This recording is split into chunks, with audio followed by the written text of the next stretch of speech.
Всем привет, дорогие друзья! Вы на канале Азамель, и сегодня у нас очередной вредный мукбанг. Здесь у нас бургер из Burger King и роллы.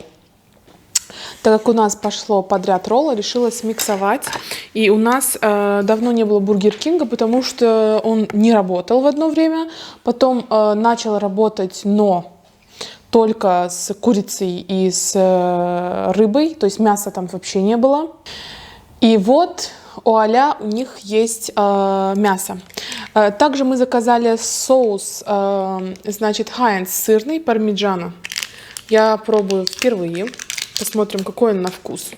Не видела нигде, вот увидела здесь, решила взять. У нас здесь роллы, сырный Джо, чизбургер, луковые кольца, картошка фри и наггетсы. Все это я, конечно, не съем.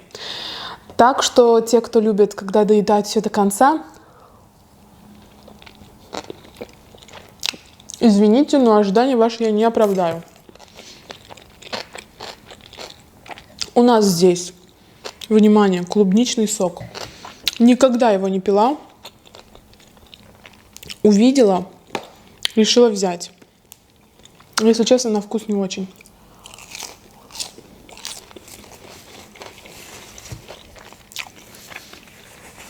Хочу пару слов сказать о Burger King.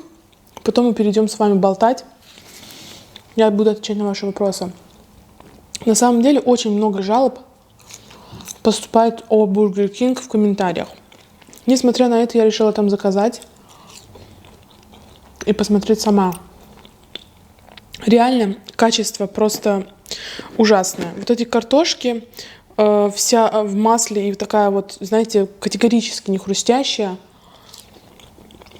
Хотя все остальное пришло горячим, то есть дело не в том, что они долго ехали. Вот эти вот луковые кольца никак не сравнятся с луковыми кольцами из Макдональдс. Какие-то как будто из теста состоят. Лука вообще не чувствуется, только тесто. Бургеры, да? Сырный Джо стоит 7 монат 20 копеек. Но не выглядит он на 7 монат 20 копеек. Там, не знаю, чизбургер. Сейчас мы попробуем их на вкус, конечно. Но на взгляд уже не очень. Единственное, что более-менее съедобно в Burger King, это их наггетсы.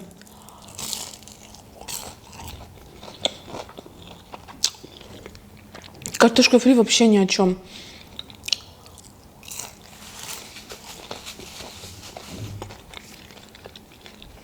Давайте попробуем чизбургер.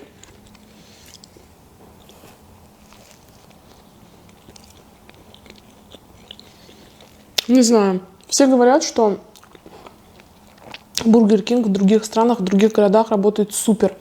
Даже лучше, чем Макдональдс, да, некоторые говорят. Но у нас в Баку, к сожалению, Burger King это не то совсем, то, что вы знаете. Потому что здесь, во-первых, они работают плохо. То закрываются, то открываются, в то время как KFC и Макдональдс просто взрывают у нас. Поэтому понятное дело, почему.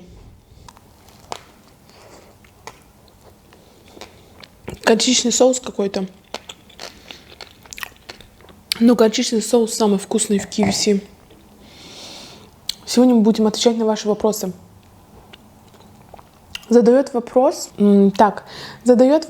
Тамила. Тамила, тебе привет.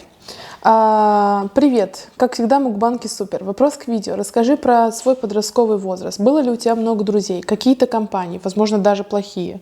Можешь и про детство что-то рассказать? Мне очень интересно всегда слушать от кого-то такие истории. Думаю, другим это будет интересно. Удачи. Про свое детство я вам рассказывала как-то. Помню.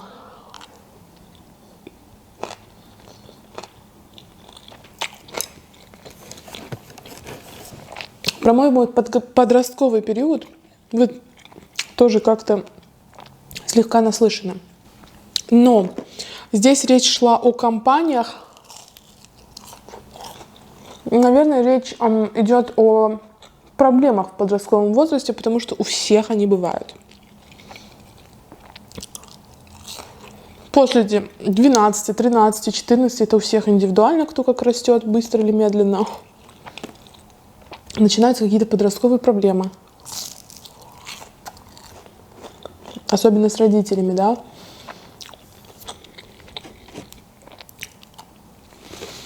Я не могу сказать, что я была легким подростком, с которым у моих родителей не было никаких проблем.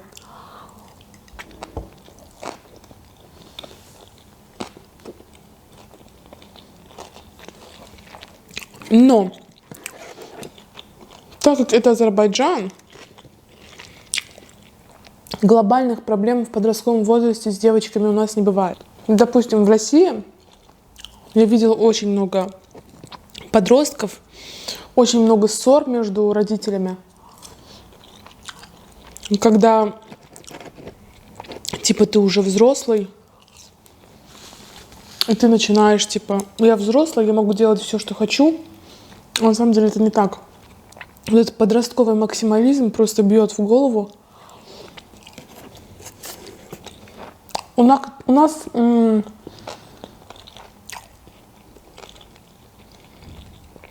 таких глобальных проблем с девочками не бывает. Потому что редко какая азербайджанская девочка в подростковом периоде скажет: я типа взрослая, хочу, что хочу, то и делаю. Но есть такие, просто их очень малом количестве, чем, допустим, в России. Почему я сравниваю с Россией? Потому что я там жила, я видела это. Здесь и парень редко какой скажет.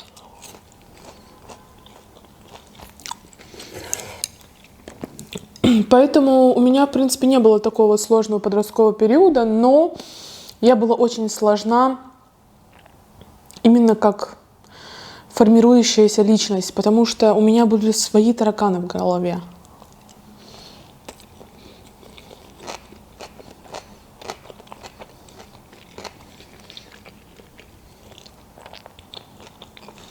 Например, я лезла всегда в какие-то ситуации, в какие не лезли мои окружающие. Допустим, моя мама всегда говорила, что почему-то не похожа на других девочек, которых знает моя мама. А моя мама знает только моих родственников.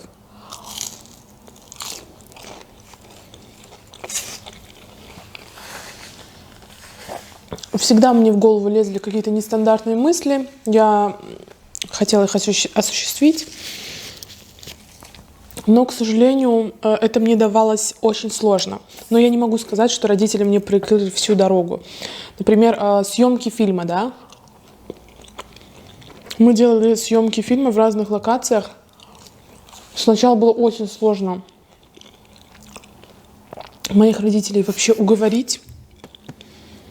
Но потом мне все-таки получилось. Но опять же, знаете, со страхом в душе,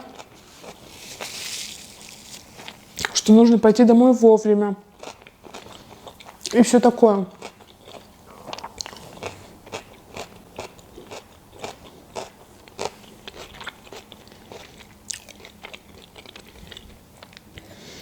Поэтому я была очень ограничена в этом.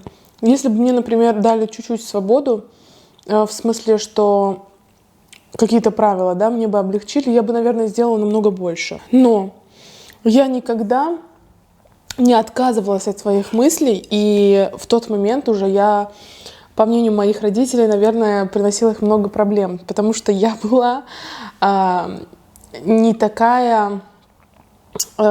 такой девочкой, которую, например, видит моя мама везде, или мои родители вообще.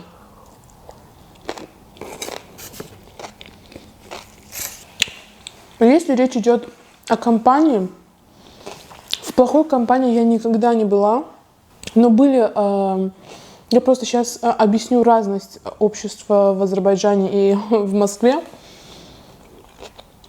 Но были в моей жизни подруги, девочки, которые были более свободны. В каком смысле? То есть они могли погулять, да, когда хотят. Они могли там посидеть где-нибудь, когда хотят. У меня родители этого не разрешали. То есть, и плюс для них это все было неприемлемо. Соответственно, Они не то, чтобы мне запрещали с ними общаться, нет, просто запрещали это делать, и я всегда чувствовала себя не такой, как все. Не такой, как все в моем окружении. Хотя в окружении, например, родственников или в окружении мамы все девочки были такие. То есть никому нельзя было куда-то выходить. Просто почему-то, наверное, потому что я училась в русском секторе. А русский сектор и азербайджанский сектор у нас в Баку очень отличаются.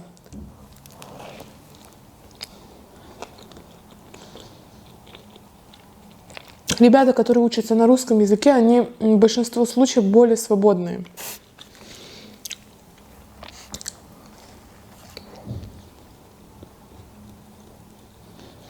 Я училась там, но в то же время мне не разрешалось то, что разрешалось им.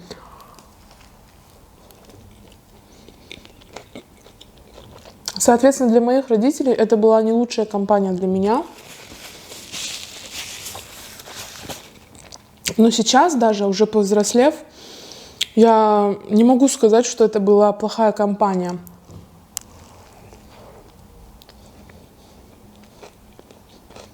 Допустим, мои одноклассницы, о которых я говорила, они были, мы в классе очень тесно дружили, и они могли, допустим, после дополнительных занятий там пойти погулять. Они типа предлагают: пойдем погуляем. А как я пойду погулять? У меня мама, например, она знает, во сколько у меня заканчиваются уроки, во сколько я должна быть дома.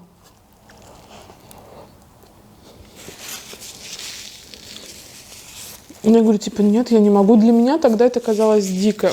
Я говорю, нет, конечно, я не могу. Мне же нужно маму отпроситься. Мама меня одну никогда не пустит гулять.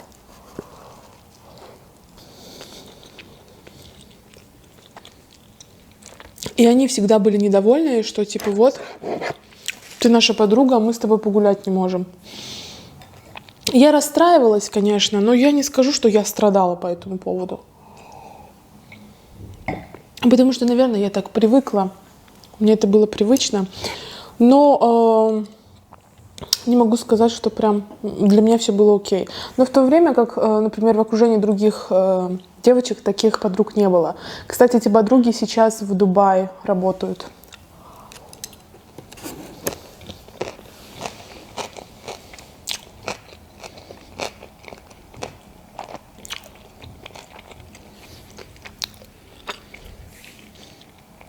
Очень развитые девочки были.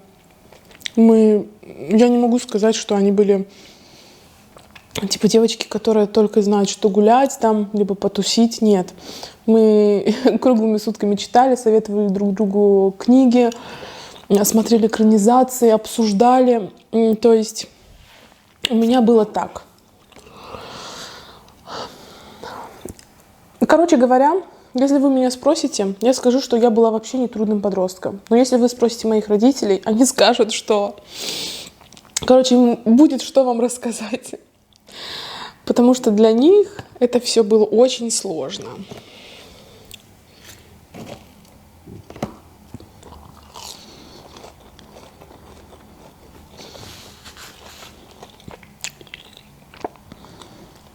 То, что я делаю сейчас, для них тоже как-то непонятно. Они мне до сих пор говорят, типа, вот ты закончила международные отношения, иди найди себе нормальную работу. У нас вообще люди разделяются на два типа. Особенно сейчас, когда в России все закрыли. Одни говорят, типа, вот, пусть блогеры пойдут нормальную работу поищут. А другие, наоборот, блогеров поддерживают. Как вы думаете, мне нужно пойти найти нормальную работу? То есть, на самом деле, я этот совет, вопрос риторический. То есть, я, конечно, не всерьез спрашиваю это. Просто хотелось бы узнать мнение, как вы относитесь вообще к работе блогера. Насколько серьезно вы к этому относитесь? Я наелась, здесь собрала очень много. Я заранее сказала, что я все не съем. Очень много. А я жду, кстати, от вас третьего задания. Не все прислали, поэтому надеюсь, что вы все-таки выполняете все задания. Не советую Бургер Кинг. Поела, мне не очень понравилось. Как вы видите, даже бургера не доела. Больше всего роллы. Поэтому встретимся в следующем мукбанке, встретимся в следующем видео. Всем удачи, всем пока!